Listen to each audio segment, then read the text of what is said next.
qui sont superflus. Chacun connaît Pierre Berthoud, qui depuis ces dernières années a beaucoup travaillé, je veux dire, sur le plan biblique, le sujet du corps. Alors, cet après-midi, il va nous parler du sujet suivant jusqu'à 16h15, donc patientez pour votre pause de café. Il va nous parler sur le sujet anthropologie biblique, le rapport au singulier des sexes au fil de l'histoire de la révélation. Merci beaucoup, Pierre.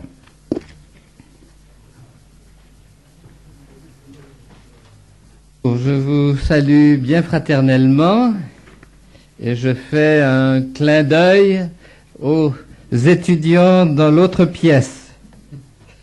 Voilà. Alors effectivement, j'ai ce sujet à traiter avec vous qui m'a donné beaucoup de soucis, je l'avoue, parce que on m'a demandé de faire une synthèse par rapport aux données bibliques, donc de l'histoire de la révélation. Et je voudrais simplement commencer par citer un ouvrage que j'ai lu parmi d'autres en vue de la préparation de cette conférence, écrite par une femme qui porte le nom de Elaine Stokey et qui a écrit un petit livre, je vais vous le montrer d'ailleurs. Le voilà. Dans laquelle elle évoque la question de la nature de la différenciation qui peut exister entre l'homme et la femme. Son titre en anglais est le suivant: Created or Constructed, The Great Gender Debate, qui en effet sévit depuis la période après la Deuxième Guerre mondiale, et qui se subdivise, nous dit-elle, en trois périodes: prémoderne, moderne et postmoderne. Dans la période prémoderne, elle parle ici de manière plus générale, non pas simplement d'un point de vue chrétien. La période prémoderne a été caractérisée par un ordre fixe. Les rôles et les explications qui rendaient compte de cet ordre fixe entre l'homme et la femme étaient renforcées par la tradition. La période, elle, moderne, qui se développe à partir des années 60, va remettre en cause le déterminisme biologique et va insister sur le fait que c'est la société qui structure les rôles de l'homme et de la femme. Et puis enfin, la période moderne qui se développe à partir des années 90, qui encourage en particulier la femme, mais on peut dire aussi l'homme, et plus particulièrement la femme, à redécouvrir leur propre rôle à partir d'une démarche essentiellement subjective. En d'autres termes, il s'agit de construire des expériences qui seront adaptées à la personne concernée et qui seront l'expression d'une différenciation appropriée. Alors l'auteur voit du vrai dans chacune de ces positions, comme souvent c'est le cas, mais en même temps est insatisfaite par les trois démarches qui sont ici évoquées.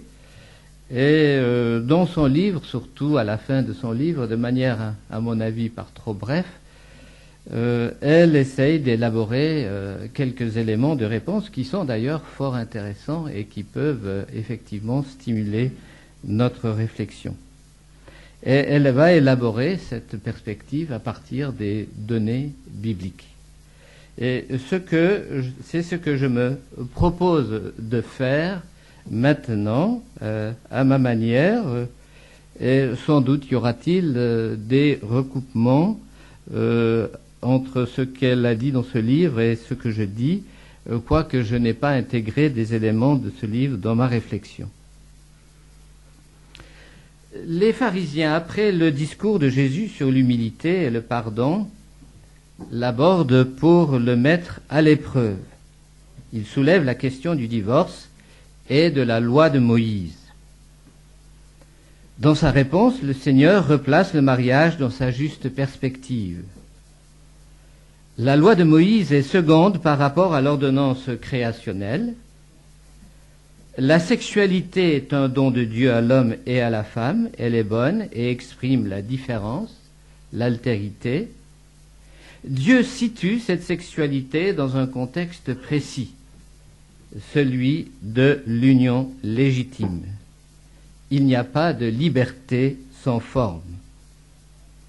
Puisque Jésus a renvoyé ses interlocuteurs au commencement, il s'avère nécessaire de se pencher sur le début de la Genèse.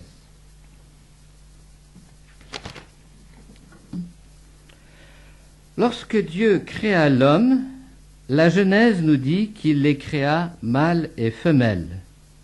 Elle souligne par là que la différenciation sexuelle trouve son origine dans l'acte créateur lui-même.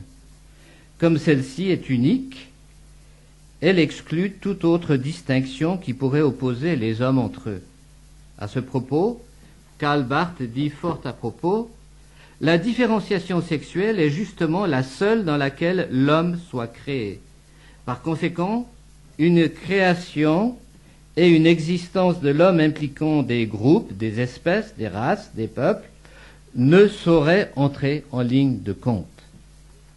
La sexualité a donc Dieu pour auteur, elle s'accorde avec la notion d'image de Dieu, mais cette perspective est incompatible avec le mythe d'androgynie primitive. La dualité des sexes implique la pluralité des personnes. C'est comme autre que l'homme et la femme sont faits. Ils possèdent l'un et l'autre ce privilège. Ainsi, comme le dit avec pertinence Henri Blocher, l'homme et la femme sont séparément image de Dieu et ils le sont ensemble en procréant comme il a créé.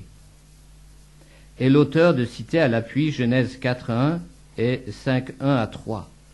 Ce dernier passage, qui évoque la création de l'homme et de la femme, est particulièrement significatif.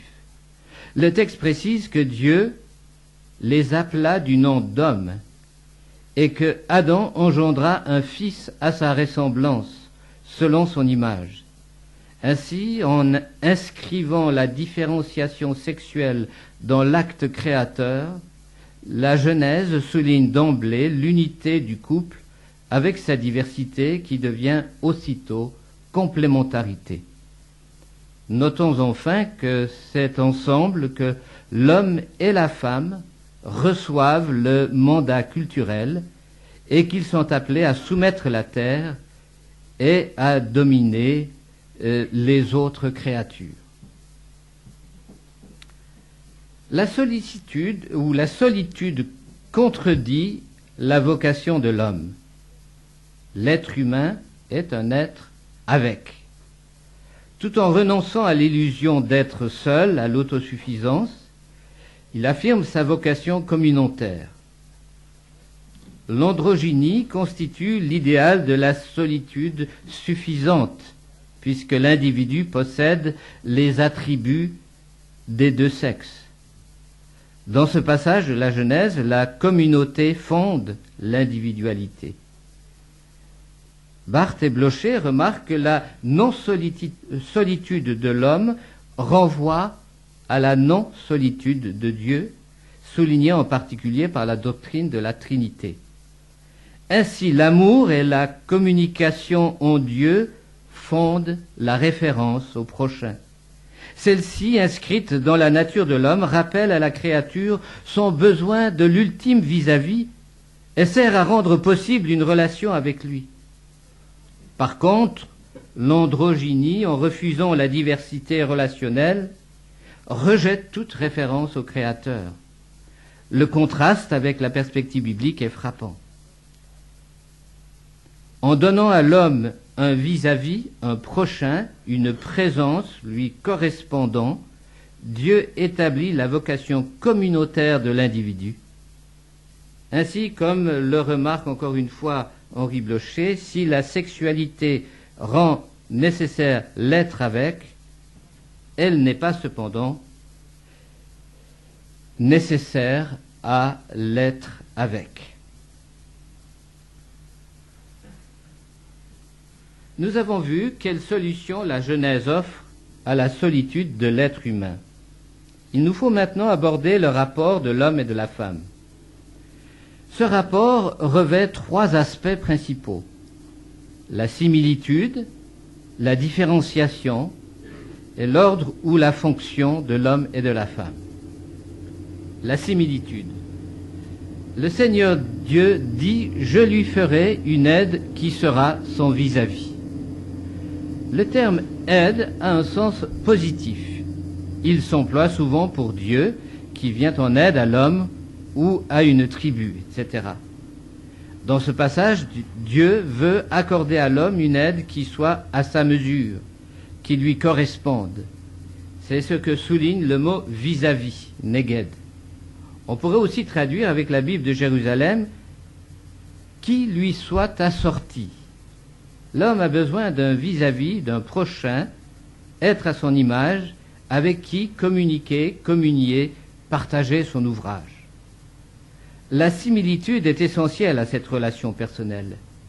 Elle implique une différence qualitative entre l'être humain, l'homme et la femme, et les autres êtres vivants. Lorsque Adam s'écrie « Cette fois c'est l'eau de mes os, la chair de ma chair », il emploie une expression qui indique un lien de famille et véhicule l'idée d'une relation de proche parenté, une relation continue. Ce lien de famille, cette relation de proche parenté, implique une communauté de nature. La Bible en français courant l'a fort bien saisie. Elle traduit « Ah, cette fois, voici un autre moi-même qui tient de moi par toutes les fibres de son corps ». Lorsque le terrien nomme la femme, on a en hébreu un jeu de mots. On l'appellera Isha, femme, car elle a été prise de Ish, l'homme. C'est encore l'identité d'essence ou de communauté de nature qui est affirmée. Remarquons enfin que Dieu bâtit une femme de la côte qu'il avait prise à l'homme. En hébreu, le mot côte signifie aussi côté et inclut la notion d'alter ego. Cette formule donne du relief à l'expression « eau de mes os, chair de ma chair ». Ainsi, l'aide que l'homme reçoit de Dieu est bâtie de sa côte. Elle participe de son être, de son identité, de sa spécificité. Elle est l'égale de l'homme. Cet accent placé sur la similitude, sur la co-humanité, relativise donc, sans l'effacer, la différenciation. Elle devient une vérité seconde, puisque l'homme et la femme sont de Dieu. Deuxièmement, la différenciation. Elle indique l'importance de la sexualité. On a souligné avec verve et couleur que ce n'est pas un simple accessoire. Comme les hormones le corps, la féminité imprègne la personne entière, intelligence, sensibilité, vie volontaire. Il en est de même pour la masculinité. L'homme et la femme ne sont pas antagonistes, ni simplement côte à côte. Il y a correspondance, complémentarité. Cette diversité des sexes s'exprime très clairement dans les passages de la Genèse qui nous concernent. On l'a déjà remarqué, Genèse 1 parle de mâle et de femelle, de différenciation, après avoir évoqué l'unité et la spécificité de l'être humain. Comme l'homme et la femme, les hommes ne peuvent percevoir le mandat de créature à l'image de Dieu qu'en étant tournés l'un vers l'autre et en se complétant l'un l'autre. Poursuivons notre réflexion avec quelques remarques sur la Genèse au chapitre 2. Si l'expression une aide comme son vis-à-vis met l'accent sur l'identité et l'unité des sens, elle implique aussi altérité. Le profond sommeil dans lequel Dieu fit tomber l'homme est un sommeil surnaturel, suscité dans une intention précise. Il est lié à une activité de Dieu en l'homme qui, par ailleurs, demeure mystérieuse. La femme n'est pas une simple extension de l'homme, de son corps. Elle n'est pas créature de l'homme. Dans sa grâce, Dieu agit sur Adam passif, qui subit cette intervention mystérieuse, reçoit ce don, cet autre lui-même, ce vis-à-vis. Au moment où elle apparaît sur scène, la femme devient, comme le remarque Bonhoeffer, la limite de l'homme. Dans sa bienveillance insondable, le Créateur savait que cette existence de créature libre ne pouvait être endurée dans sa limitation que si elle était l'objet d'amour. Dans sa bonté, il créa donc une compagne pour l'homme qui devait être à la fois l'incarnation de sa limite et l'objet de son amour. L'importance première de la différenciation est de rappeler au terrien que le Seigneur de l'univers est son ultime vis-à-vis. Plus encore, celle-ci doit contribuer à l'épanouissement d'une relation personnelle et intime avec Dieu. Mais elle écarte toute idée de confusion ou de fusion entre la créature et le Créateur, et on pourrait dire aussi entre les créatures.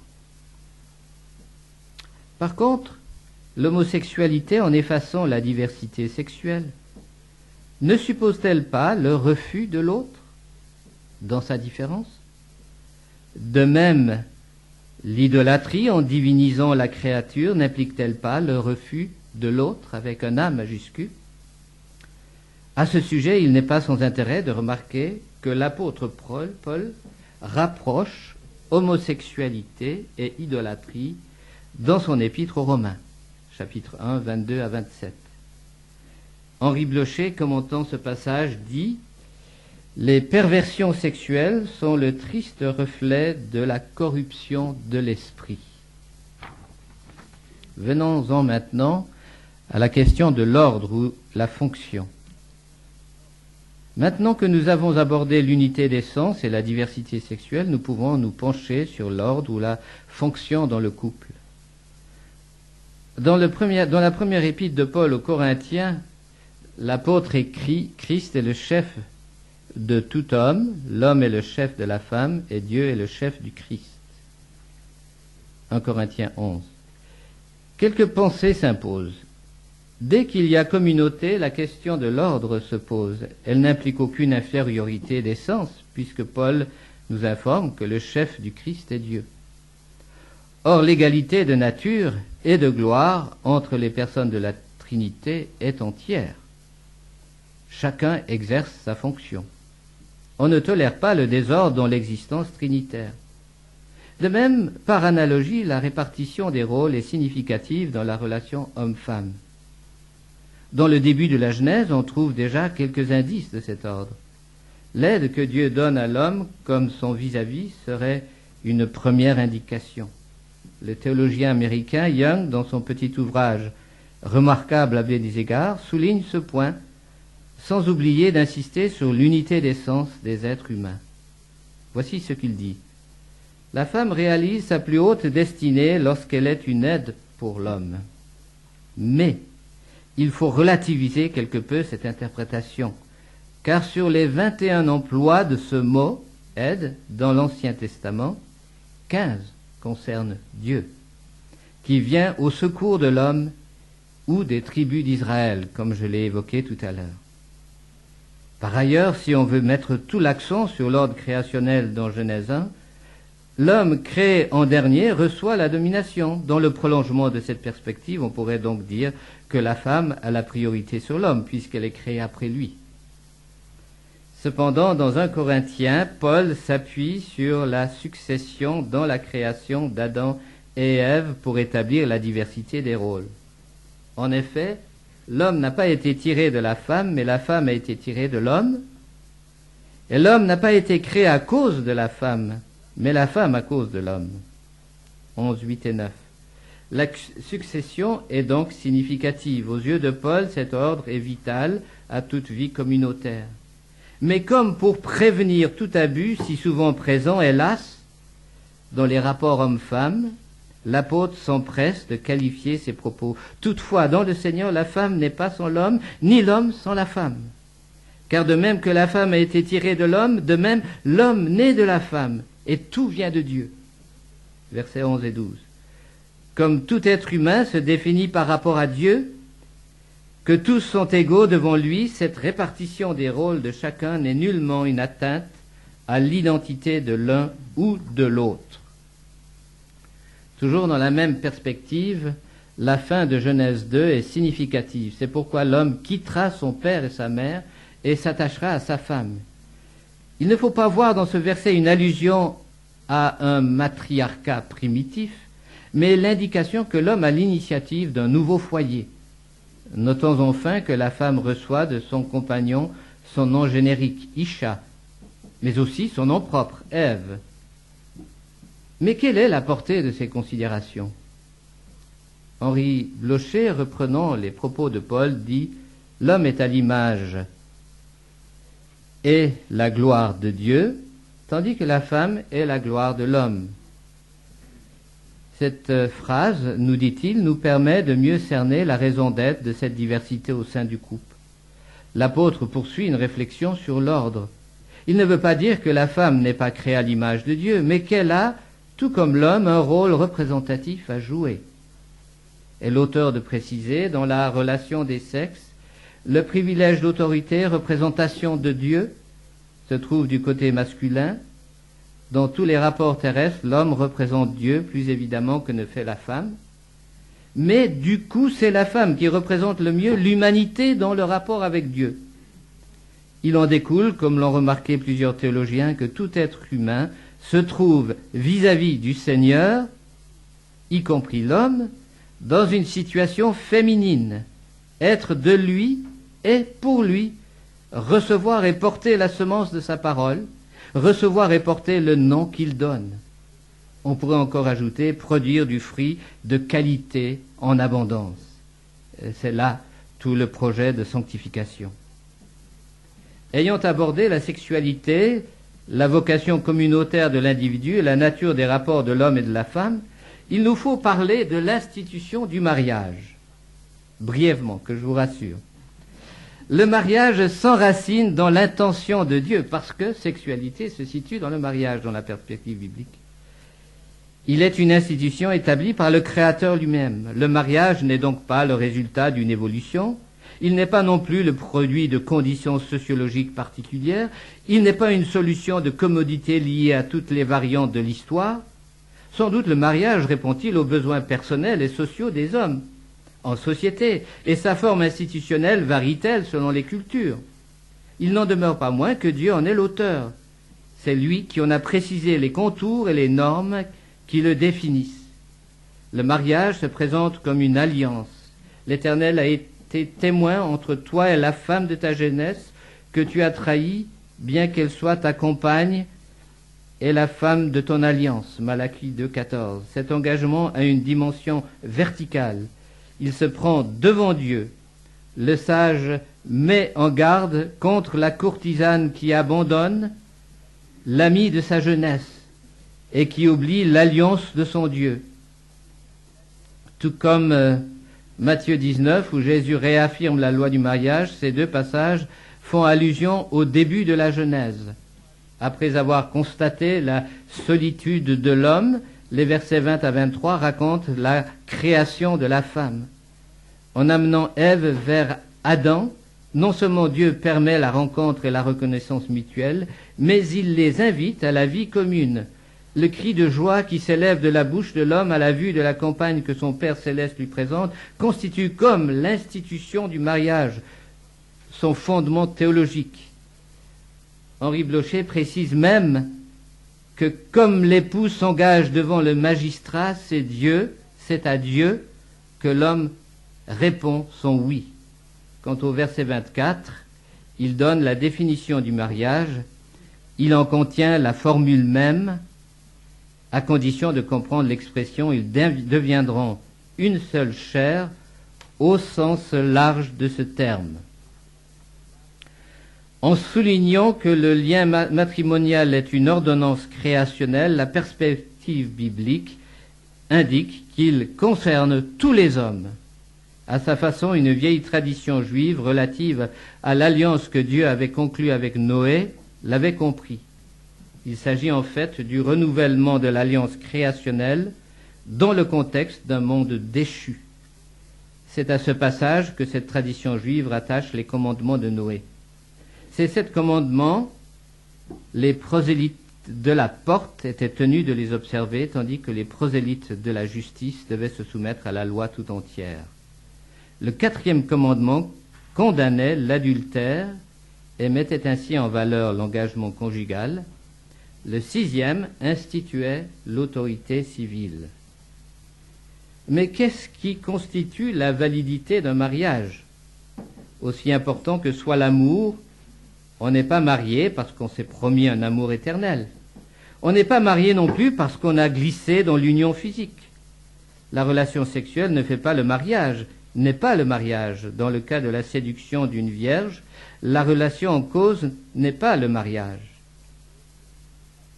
Il est envisagé par la suite comme étant une manière de sanctionner cette union.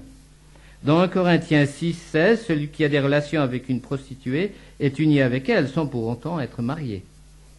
Le rapprochement entre le 4e et le 6e commandement de Noé cité plus tôt nous fournit déjà des éléments de réponse. Nous dirons que qu'un mariage valide est une alliance sanctionnée par l'autorité responsable de l'ordre social, par laquelle un homme et une femme s'engagent sans contrainte à mener une vie commune et s'unir sexuellement. Une alliance, un contrat institué par Dieu et non pas un contrat bilatéral que l'homme pourrait façonner comme il l'entend. Une alliance sans contrainte, un engagement qui s'assume dans la liberté et la responsabilité. Dans l'Ancien Testament surtout, la solidarité familiale l'emporte sur la décision personnelle. Mais même dans ce cas, le consentement des intéressés est requis. Pensons à Isaac et Rebecca. Une alliance qui mène à la vie commune et à l'union du corps. Ils deviendront une seule chair.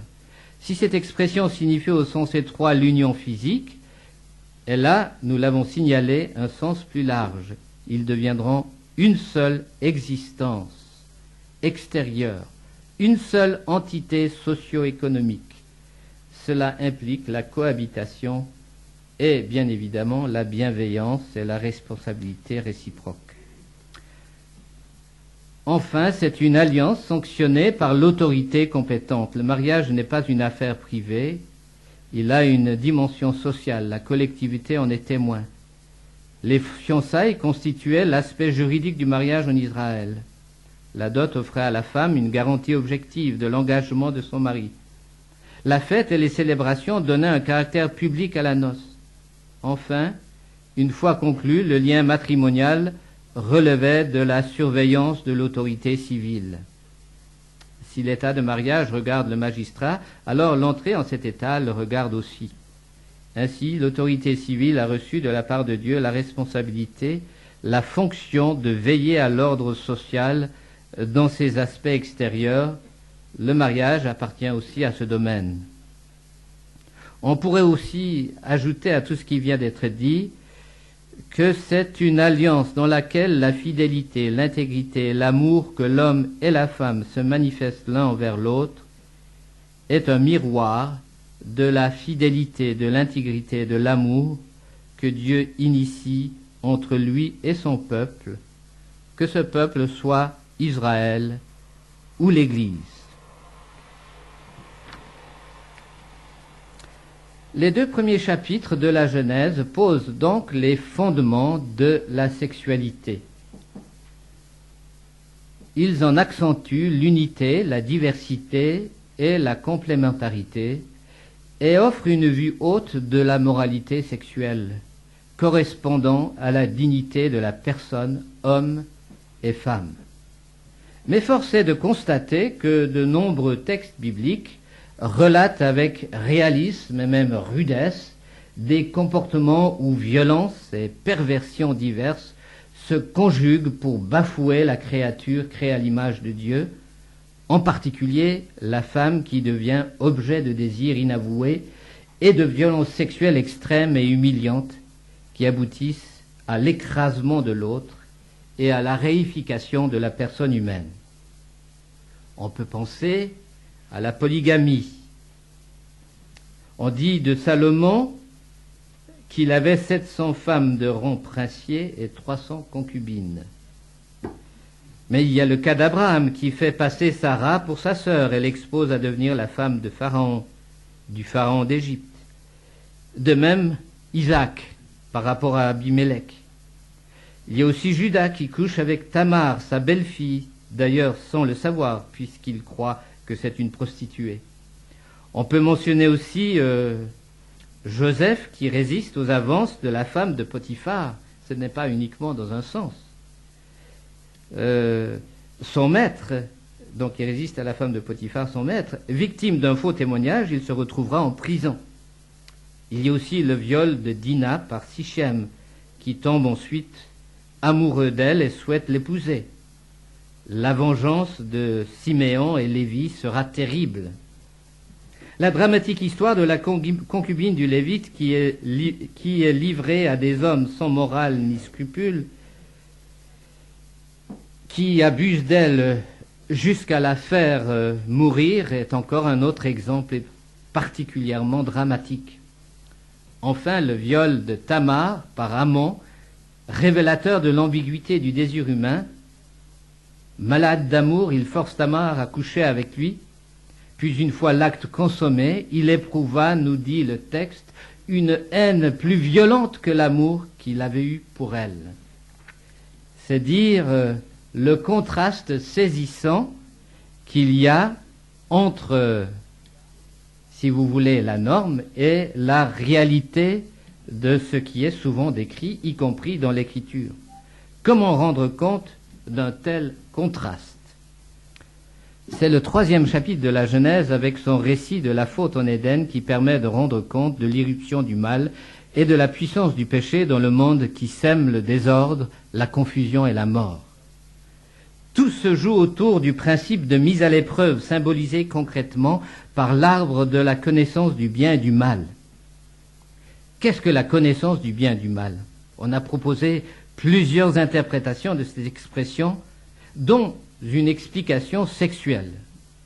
On a suggéré que le serpent était associé au culte de la fécondité. Manger du fruit interdit s'apparente à un acte magique dont le but est d'éveiller la sexualité. On a aussi émis l'hypothèse que l'usage de la sexualité, obtenu sans l'avis de Dieu, se cacherait derrière l'acquisition de la connaissance de ce qui est bon ou mauvais.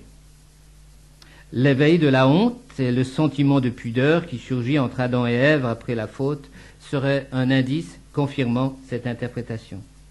Certains ont été jusqu'à dire que l'arbre de la connaissance du bien et du mal permettait d'atteindre l'immortalité par le moyen de la procréation, l'établissement d'une famille, d'une postérité. Cependant, cette exégèse ou ces exégèses paraissent forcer le texte. Elles imposent au texte une grille de lecture qui lui est étrangère et ne font pas justice à la mentalité biblique.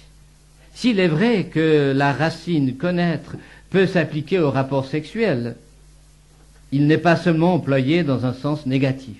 Nous y reviendrons. D'autre part, on ne voit pas très bien à quoi correspond l'institution du mariage, si cette interprétation est correcte. Ensuite, le fait qu'Adam et Ève cachent leur nudité après la chute témoigne que leur action affecte jusqu'à leur intimité physique la plus grande et non pas que la sexualité serait mauvaise en elle-même. Enfin, c'est oublier ou ignorer que nous assistons dans les récits des premiers chapitres de la Genèse à une désacralisation de la sexualité qui tranche radicalement avec la mentalité cananéenne avoisinante. Une étude attentive de cette expression, connaissance du bien et du mal, permet d'en saisir le sens profond. Elle signifie, et je résume ici, connaissance autonome qui s'émancipe de la souveraineté de Dieu. Celui qui y accède choisit d'être sa propre finalité, fondant sa connaissance, ses valeurs, son bonheur, sur une perspective essentiellement horizontale. S'affirmant adulte par rapport à Dieu, il devient son propre Dieu et devient comme Dieu, s'arrogeant la faculté, lui, un être fini, de décider ce qui est bien et mal et d'agir en conséquence. C'est l'acte par lequel l'homme se révolte non seulement contre Dieu, mais contre sa propre nature de créature et contre son corps, et revendique son autonomie totale. C'est l'origine de l'idolâtrie. La créature devient l'absolu, mais c'est aussi l'avènement de la mort spirituelle et physique. L'homme vit maintenant de lui-même à partir de sa connaissance du bien et du mal, et en cela il est mort. La véritable nature de la faute, nous dit Pierre de Berger, consiste à refuser d'être créé, d'être fondé en un autre que soi. Les conséquences de la révolte de l'homme sont désastreuses pour la création tout entière. L'homme est un agent libre. Il est une cause première, évidemment seconde par rapport à Dieu. Son action a une portée plus ou moins longue. Par leur action, Adam et Ève, sa femme, bouleversent le cours de leur histoire et de l'histoire de l'humanité. La rupture étant consommée, la mort s'installe. C'est une manifestation du jugement de Dieu qui s'exerce selon le principe de la causalité et dont les effets se répercutent dans le cours de l'histoire. En d'autres termes, la malédiction, parole par laquelle Dieu fait tomber le malheur et la mort sur l'homme ou sur les choses à cause du péché, la malédiction tient compte des choix funestes de l'homme révolté et des conséquences dramatiques qui l'accompagnent. C'est ainsi que la rupture, conséquence de la désobéissance, affecte tous les aspects de la vie humaine. Aliénation de l'homme avec Dieu, l'homme devient un étranger par rapport à Dieu. En d'autres termes, c'est la rupture de la relation verticale. Peur et méfiance s'installent entre eux, et ce pour longtemps. Aliénation de l'homme avec lui-même, l'homme devient un étranger pour lui-même. Il est en rupture par rapport à lui-même. Aliénation de l'homme avec son semblable, y compris avec son vis-à-vis le plus intime. Rupture de la relation horizontale. Aliénation de l'homme avec la création animale, végétale et géophysique. Comment cette aliénation se manifeste-t-elle au sein du couple que représentent Adam et Ève? Le passage qui relate la conversation de Dieu avec nos premiers parents et rapporte la sentence que Dieu prononce contre les trois protagonistes de la scène, impliqués dans le drame qui vient de se jouer, nous permet de répondre à cette question. Nous notons d'abord, comme conséquence immédiate, le rejet de la responsabilité sur l'autre. Adam sur Ève, et cette dernière sur le serpent, car elle aussi veut se disculper face à l'action de révolte qu'elle a aussi mise en œuvre. Dans les paroles qu'il prononce à l'encontre des acteurs, le Seigneur commence par maudire le serpent. Commentant Genèse 3:14, voici ce que dit Jean Calvin, car Dieu parle au serpent de telle manière que la fin du propos s'adresse au diable. À travers le serpent, c'est le diable lui-même qui est maudit. Le serpent est maudit parce qu'étant créé pour l'homme, c'est-à-dire pour l'homme et la femme, il a participé à précipiter sa ruine, leur ruine. C'est la gravité du mal qui est ainsi soulignée. Mais non seulement la malédiction frappe le serpent et Satan, elle frappe aussi la condition de vie de l'homme et de la femme.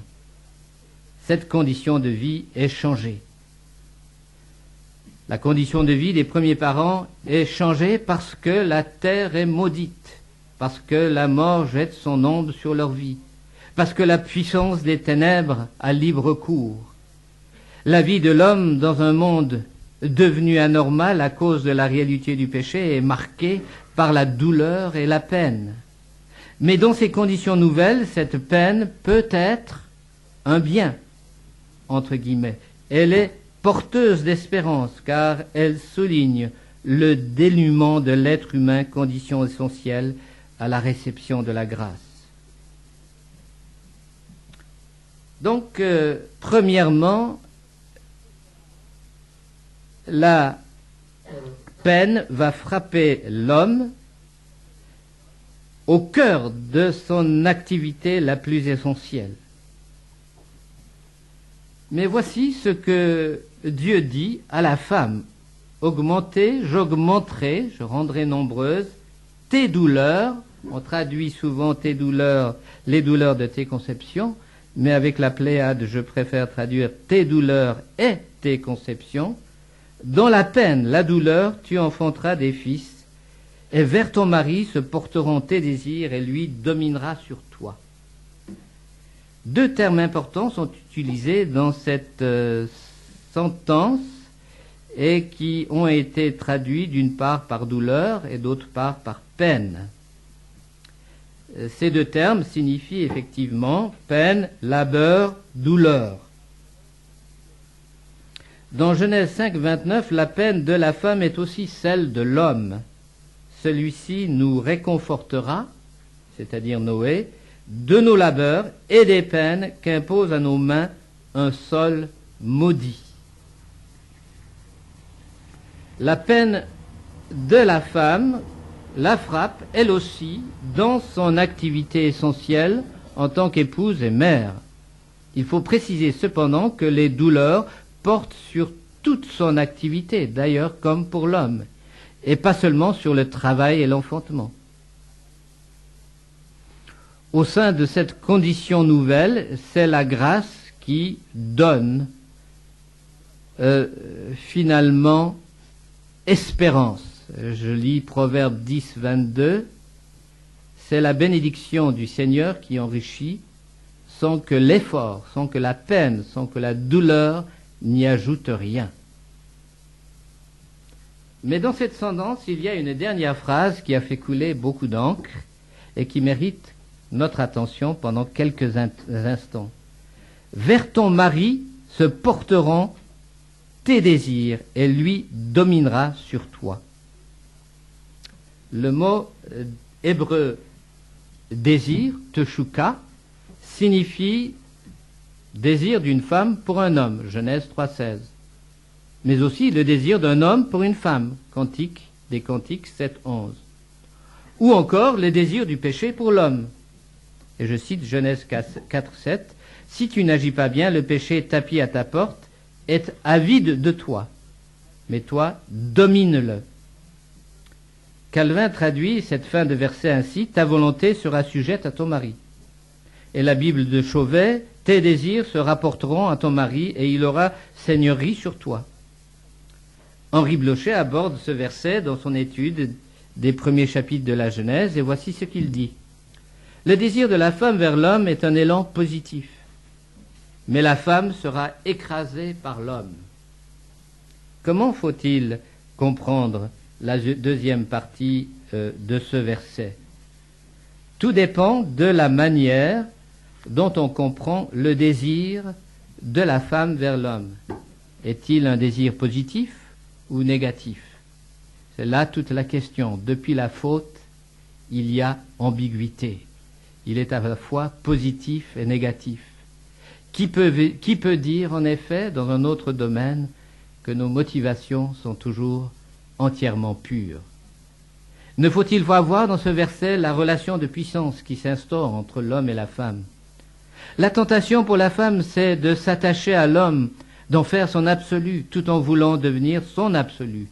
Et réciproquement, avec cette différence, l'homme sera tenté d'exercer une domination qui sera effectivement écrasante. L'histoire de l'humanité est là pour en témoigner.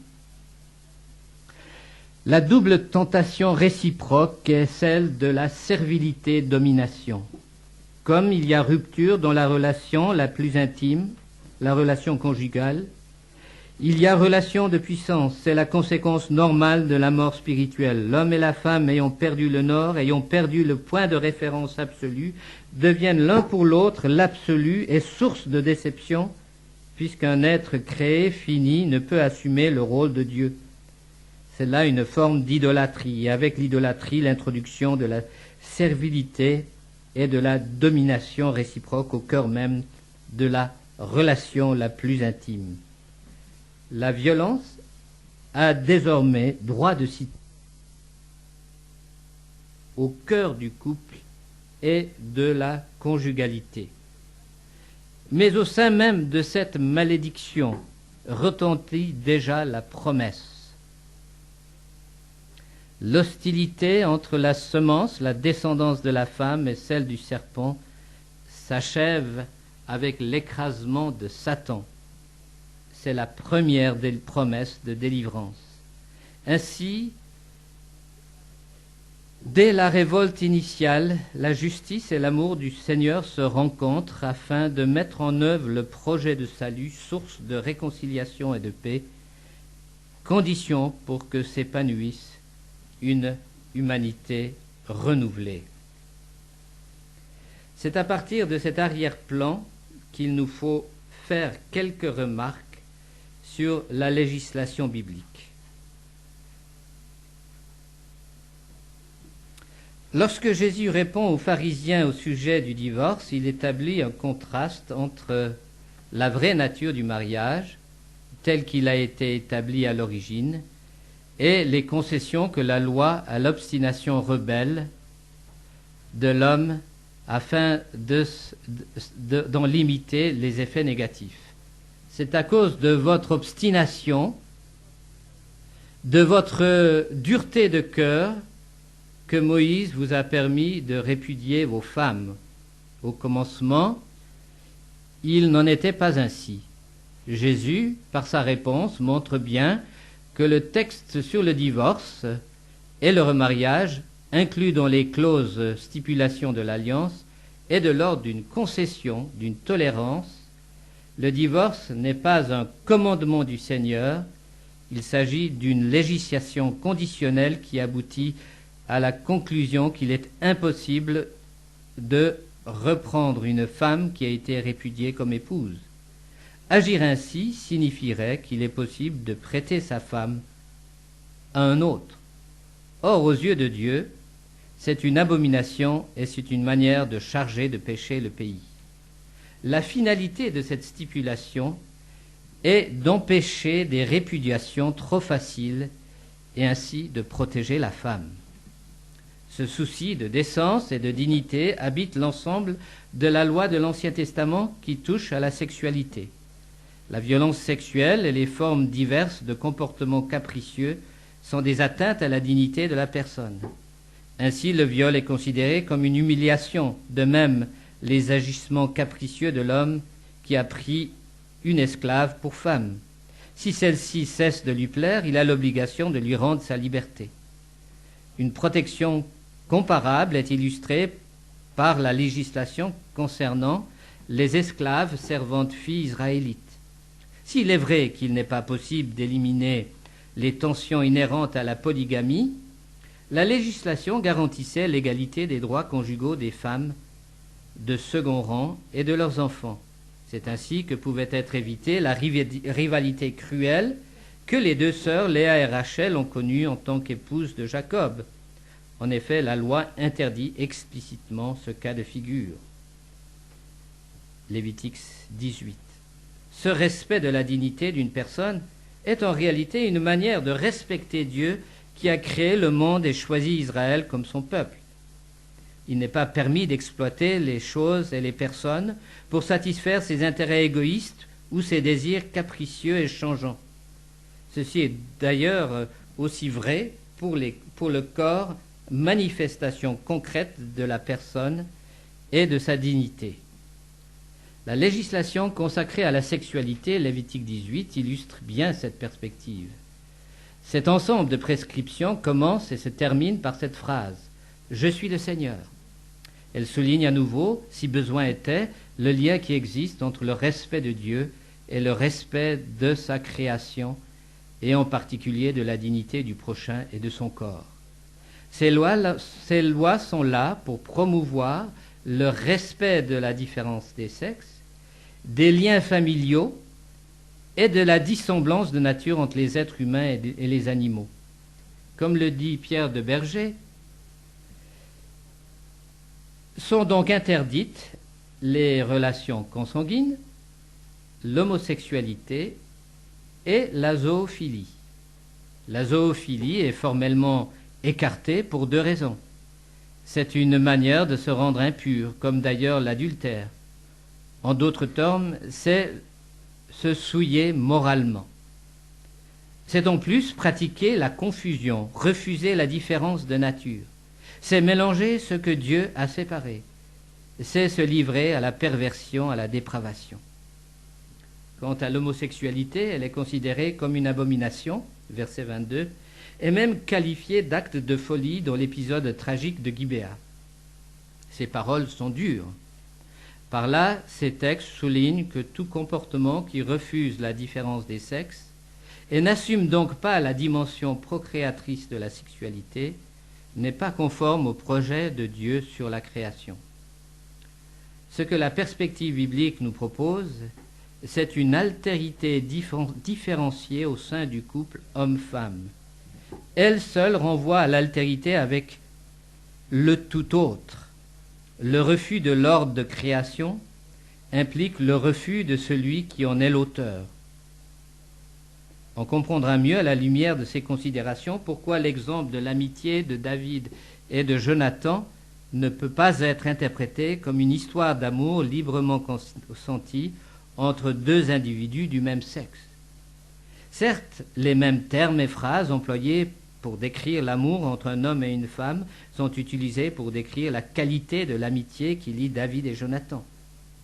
Mais ce n'est pas l'intention de l'auteur de cette histoire de suggérer que la relation des 2 amis était de nature homosexuelle. Il cherche avant tout à souligner que l'engagement des 2 hommes était caractérisé par la fidélité. Ils se promettent l'un à l'autre, de se protéger et de défendre l'honneur de l'autre. Ce pacte d'amitié, c'est le terme qui est employé, implique donc loyauté et solidarité mutuelle. Pour revenir à nos propos sur la législation biblique, et j'en ai presque terminé, force est de constater que le contraste avec les législations des voisins d'Israël est grand.